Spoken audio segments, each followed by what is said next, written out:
How to fix threads your account has been disabled. Hello guys, if you want to fix this problem, first step, click settings, click apps and notifications, click apps and search your app here, or scroll down for search your app threads.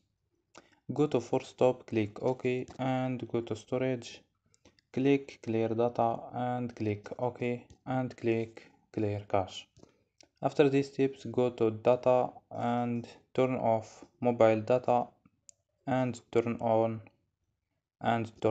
your Wi-Fi and turn on. So don't forget like and subscribe.